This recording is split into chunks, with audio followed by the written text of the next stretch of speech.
Le Maroc est sur le point de devenir la centrale électrique de l'Europe, littéralement. Le royaume se transforme rapidement en un géant des énergies renouvelables, visant à exporter de l'électricité propre directement vers l'Europe.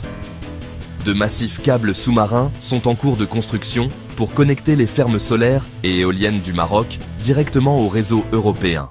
Les ressources naturelles du Maroc, un soleil abondant et des vents atlantiques puissants en font un producteur d'énergie verte idéal. Des années d'investissement ont conduit à des méga-projets comme le complexe solaire Nord Ouarzazate et de vastes parcs éoliens. Maintenant, le Maroc est prêt à alimenter non seulement son propre pays, mais aussi ses voisins du Nord. L'Europe, désireuse de décarboner et de réduire sa dépendance aux combustibles fossiles, voit le Maroc comme un partenaire stable, abordable et proche. La guerre en Ukraine n'a fait qu'accélérer la recherche de nouvelles sources d'énergie par l'Europe. Bientôt, des électrons verts pourraient circuler de l'Afrique vers l'Europe, remodelant la carte énergétique du continent. Nous explorerons pourquoi l'Europe veut de l'électricité marocaine, les projets colossaux qui rendent cela possible, et les rivalités géopolitiques qui émergent autour de cette nouvelle source d'énergie. Le jeu ne fait que commencer. Le besoin de l'Europe en électricité marocaine est urgent. Les objectifs de neutralité carbone de l'UE exigent un passage rapide des combustibles fossiles.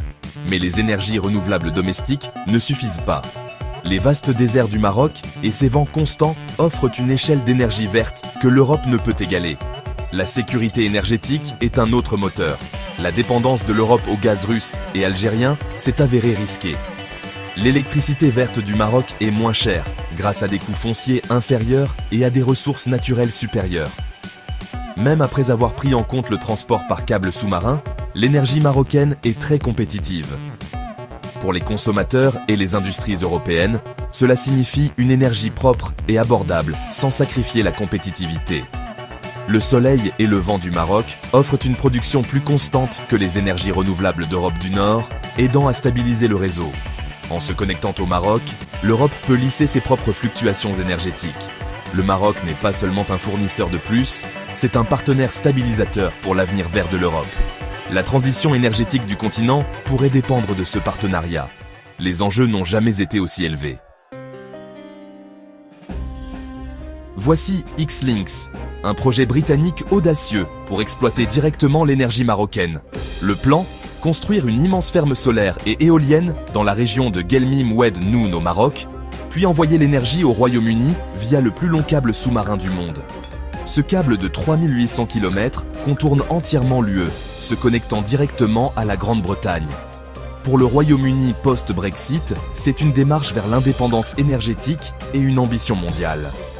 En cas de succès, X-Links pourrait fournir jusqu'à 8% de l'électricité du Royaume-Uni, alimentant plus de 7 millions de foyers. Le coût du projet est énorme, mais les récompenses le sont aussi. Une énergie de base stable et propre, alors que le Royaume-Uni abandonne les combustibles fossiles. Pour le Maroc, X-Links signifie des investissements majeurs et un nouveau partenaire d'exportation puissant. Cela renforce également la position du Maroc auprès d'autres acheteurs comme l'Espagne et la France. X-Links est plus qu'un projet, c'est la preuve que les ambitions vertes du Maroc sont mondiales. Le monde observe. L'Espagne fut la porte d'entrée originale du Maroc vers le marché énergétique européen. 2 câbles sous-marins relient les pays depuis des décennies, symbolisant des relations étroites, bien que parfois tendues. Mais ces câbles ne peuvent pas gérer les exportations massives d'énergie verte que le Maroc envisage désormais. Les plans pour un 3e câble, plus puissant, sont au point mort en raison de différends politiques, notamment sur le Sahara occidental. L'Espagne veut être le hub énergétique du sud de l'Europe, percevant des frais de transit et renforçant son rôle stratégique.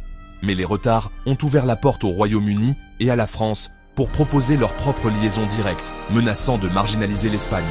Madrid doit agir vite ou risquer de perdre des milliards en transit énergétique potentiel. La course est lancée, l'Espagne ne peut pas compter uniquement sur la géographie ou l'histoire.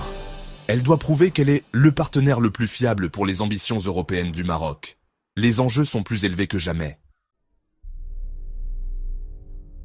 La France entre maintenant dans la course à l'électricité marocaine.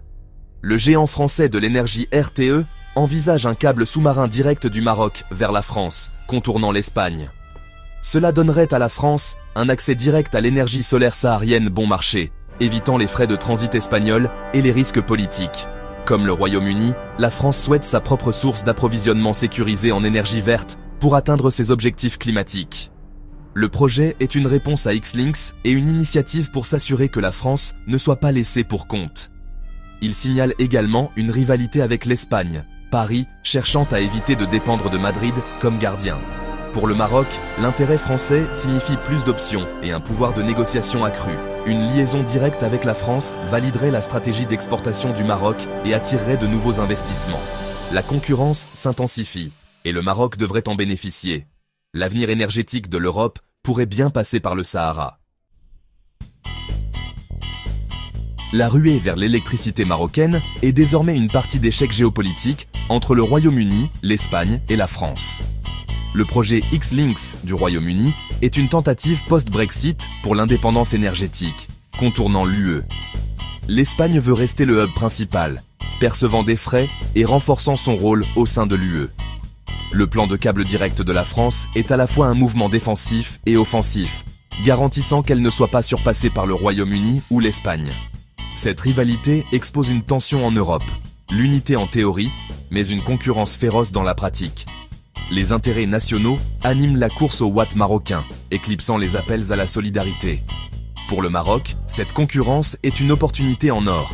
Il peut négocier les meilleures offres, diversifier ses partenaires et maximiser ses rendements. L'équilibre des pouvoirs se déplace vers le sud. Le Maroc est désormais l'arbitre du jeu de l'énergie verte en Europe. La concurrence féroce pour l'énergie marocaine a changé la donne. Le Maroc n'est plus seulement un fournisseur, c'est un partenaire stratégique convoité.